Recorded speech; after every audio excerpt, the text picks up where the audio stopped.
This is the VWR Scientific Symphony oven. Has a range of 0 to about 235. The newer model says 250 in the manual. This one has a hard set point at about 235 to 240. I'll show you how to reset that in case you do go higher. I've got it set for 235 right now, and it's able to withstand that without blowing that hard relay.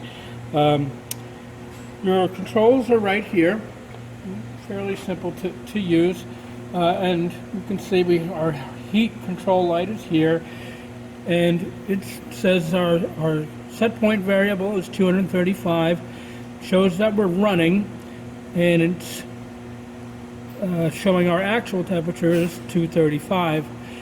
So I wanted to show that it would reach that. To change it,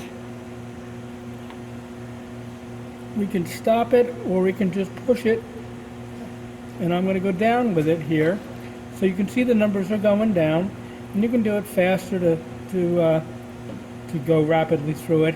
And then when you dial in the right temperature, just push it, and as you can see our heat is turned off and it'll cool down to that level. Conversely, if we were at ambient temperature, it would begin to heat up to whatever temperature you programmed in there.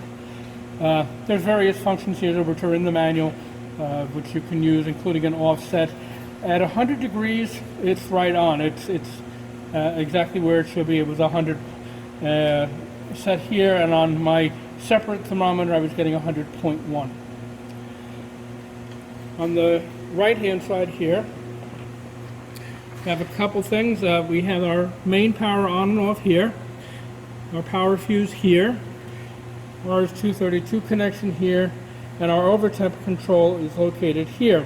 So you would normally want to keep this about 10, 15, 20 degrees above what you're normally running at that particular time.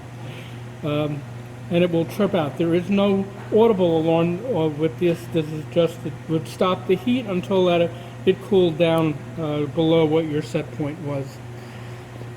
And you would open up the system here, but we'll do that after.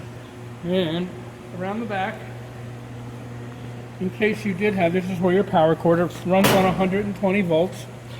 If you did have a hard relay failure, that it was a runaway condition, your reset's here. So this would unscrew,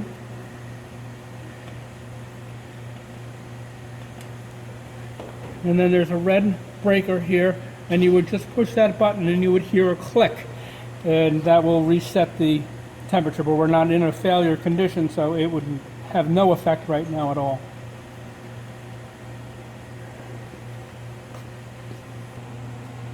On top of the unit, all your electronics for the heating and stuff is under here, just so you're aware of it. And there's two exhaust ports which go directly in the oven, and you can feel the heat coming out of there. So they are just ports that go directly down into there. And we open up the oven, we'll have an alarm. So you can see it's a pretty large oven. Fans located, sensors located in the back. And as you can see, you can tell that the door is open.